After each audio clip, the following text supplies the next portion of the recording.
Aujourd'hui, nous allons parler des documents qui m'ont été demandés aux différentes étapes de ma procédure d'immigration. Bonjour et bienvenue sur ma chaîne. Je me prénomme Manuela et si tu as regardé mes précédentes vidéos, alors tu sais que je suis actuellement au Canada en tant que travailleur temporaire avec un permis de travail fermé. Dans la précédente vidéo, je vous ai parlé des différentes dates et différentes étapes de ma procédure d'immigration.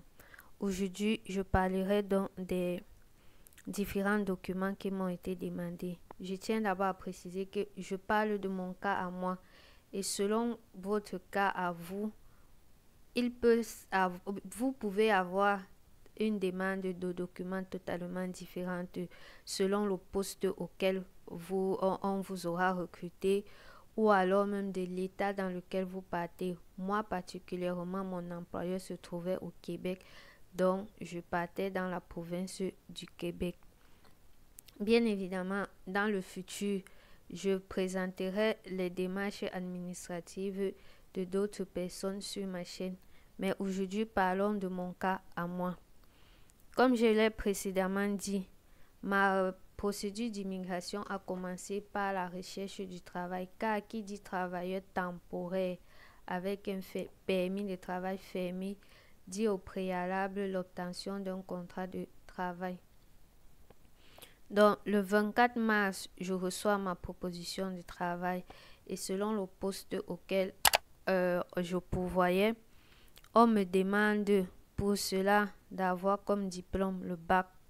Donc, il faut, on vérifie avec moi si j'ai le bac et on me demande la première de mon passeport.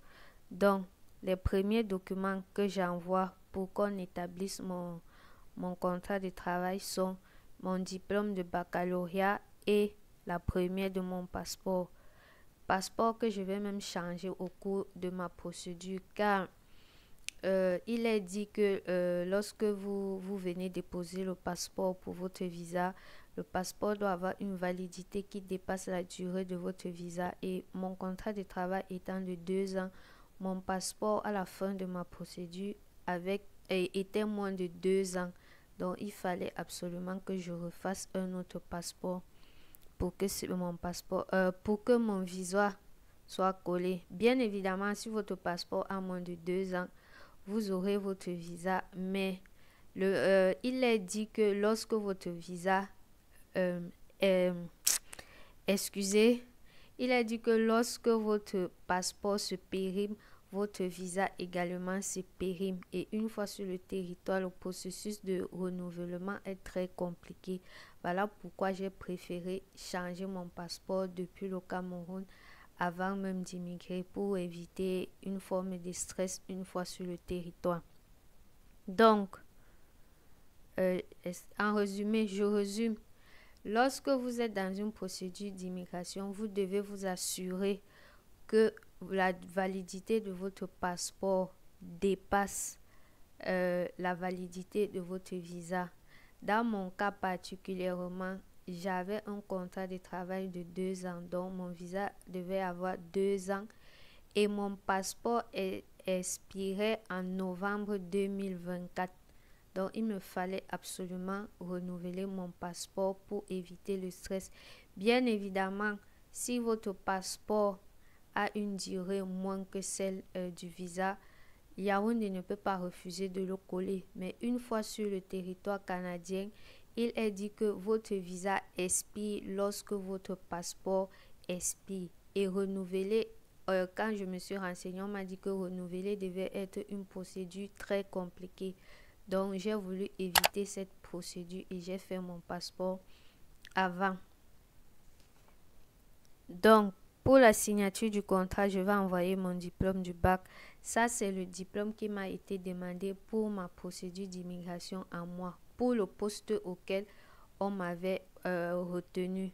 Donc, selon le poste que vous aurez, on peut vous demander un diplôme supérieur au mien ou on peut ne même pas vous demander de diplôme. Le 30 mars, je vais faire ma demande de CAQ et EIMT. Bon, je ne sais pas si je l'ai précisé jusqu'ici, mais je ne suis pas celle qui fait ma procédure d'immigration. Donc, aucun document ne m'a été demandé à cette étape, mais je suppose que s'il y avait des documents, cela m'aurait été demandé. Je pense que c'était juste des documents qu'il fallait remplir en ligne. Le 10 mai, je vais donc avoir un accusé de réception de ISCC qui me dit que effectivement ils ont reçu mon dossier et que cela est en cours de traitement. Le 2 juin, je vais recevoir mon EIMT. Le 8 juin, je vais recevoir mon CAQ. Le 15 juin, je vais faire la demande du permis de travail. Pour ma demande du permis de travail, j'ai dû fournir une attestation de travail, un document qui stipulait qu'effectivement je travaillais déjà au Cameroun et je crois le document devait avoir une validité au moins de 1 an.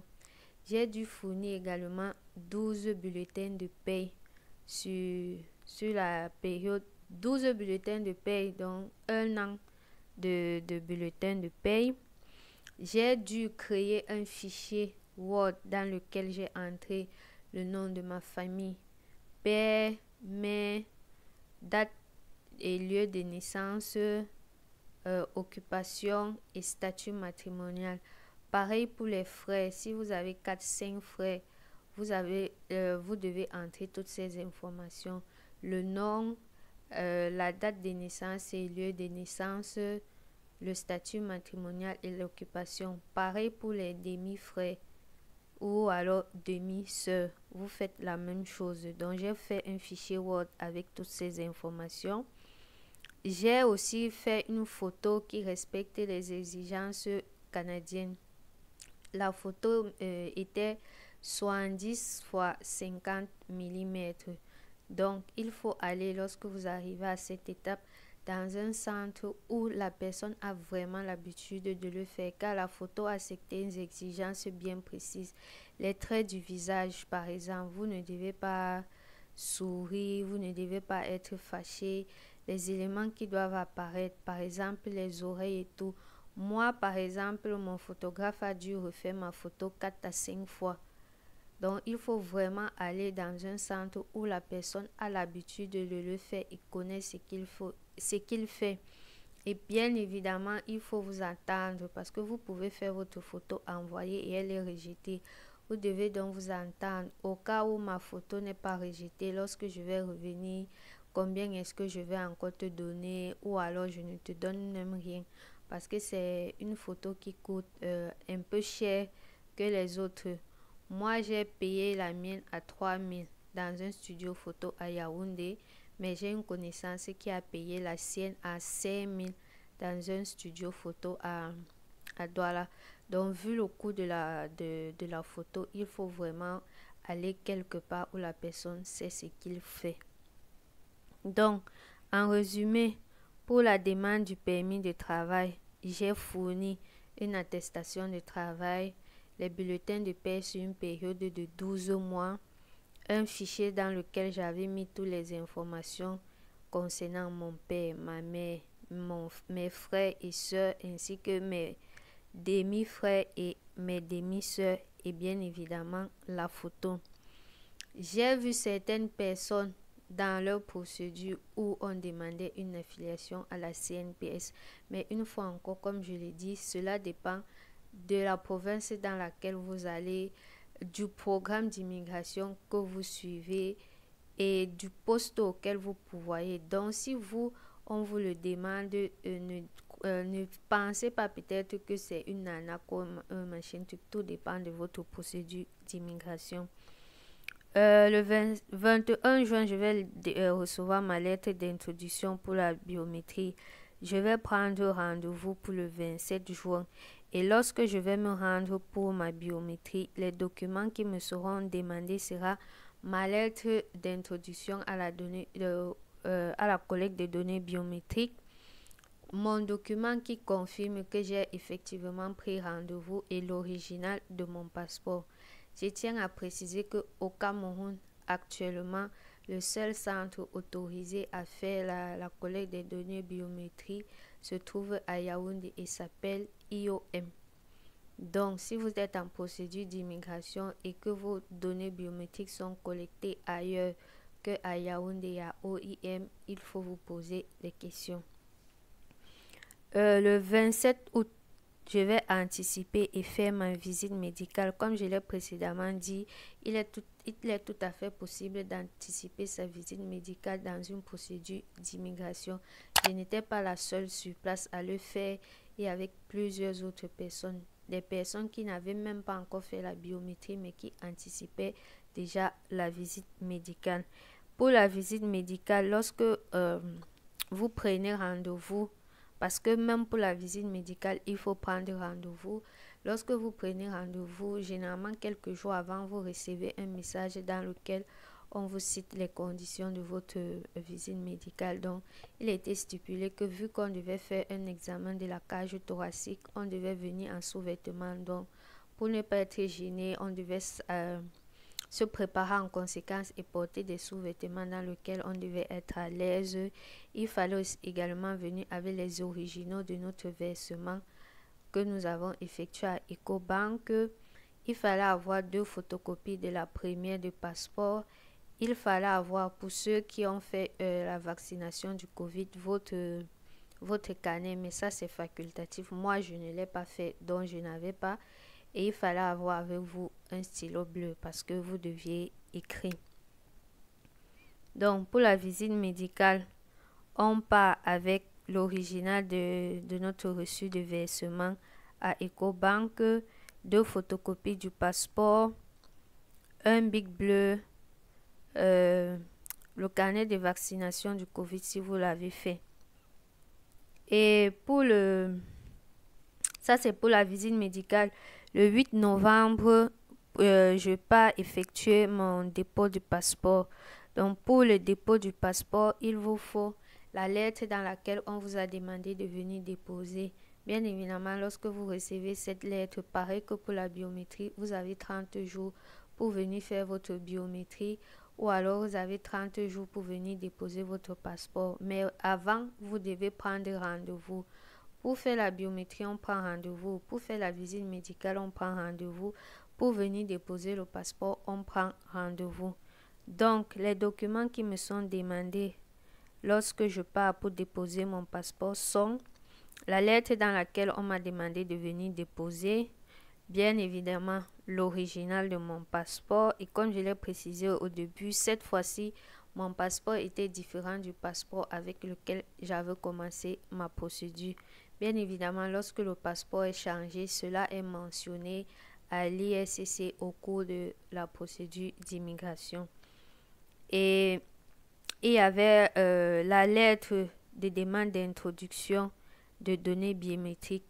Faites très attention parce que lorsque vous recevez le message dans lequel on vous demande de venir déposer votre passeport, cela ne tient pas en compte la lettre de données biométriques, mais une fois sur place, on vous demande ce document. Le message dit ceci. La présente lettre concerne votre demande de résidence temporaire. Une décision a été prise à son sujet. Vous devez maintenant soumettre votre passeport afin que nous puissions finaliser votre demande. Exigences liées au passeport. Veuillez envoyer votre passeport ou document de voyage avec une copie de cette lettre. Bon, il est possible, selon la ville à laquelle vous vous trouvez, d'envoyer votre passeport à DHL. Mais moi, personnellement, je me suis déplacée de Douala pour Yaoundé pour déposer personnellement mon passeport. Donc, je ne connais pas comment est-ce que le processus d'expédition se passe. Il doit y avoir au moins une page blanche dans votre passeport. Votre passeport doit être valide pour la durée de votre séjour prévu au Canada. Veuillez noter que nous ne pouvons pas émettre de vignettes au-delà de la date d'expiration de votre passeport. Donc, le document, comme précisé, n'a pas mentionné qu'il fallait la lettre de collecte de données biométriques, mais une fois que vous vous rendez sur Yaoundé, ce document est exigé. Donc, je n'étais pas la seule, nous étions nombreux et nous avons dû sortir pour faire la photocopie. Heureusement que comme ce sont des fichiers numériques, on a toujours un exemplaire dans le téléphone. Nous avons donc effectué les photocopies et nous avons joint cela à notre dossier. Et pour le retrait, je reçois le message le 15 novembre qui me demande de venir retirer. Je voyage le 17 pour retirer. Et pour le retrait, vous devez venir juste avec votre reçu et la carte d'identité. Lorsque vous faites le dépôt, on vous remet un reçu qui est comme un peu ceci, comme un reçu du supermarché bien long.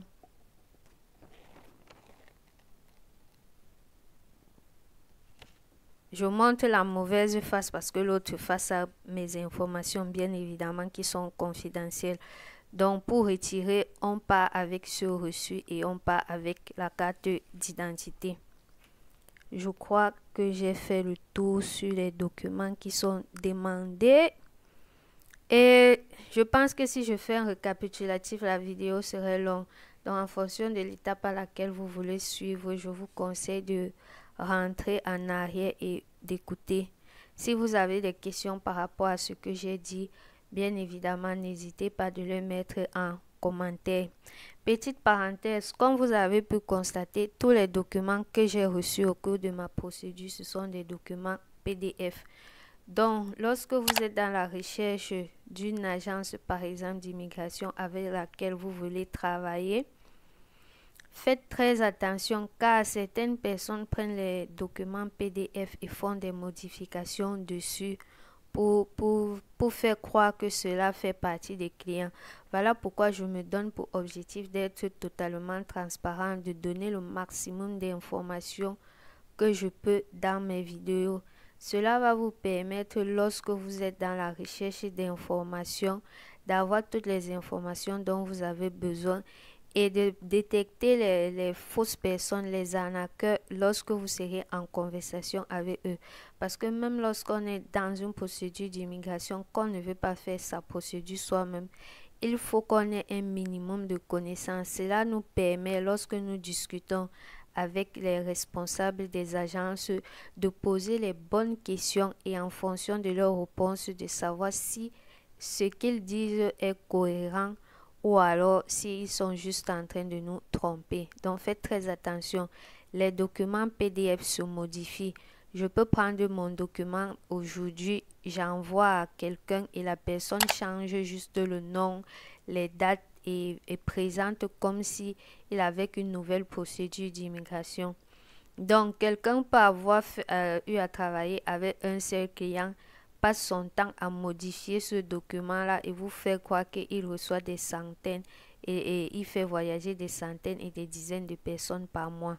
Faites très attention par rapport à cela.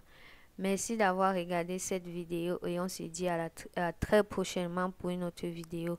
N'hésitez pas si vous avez une question de la mettre en commentaire.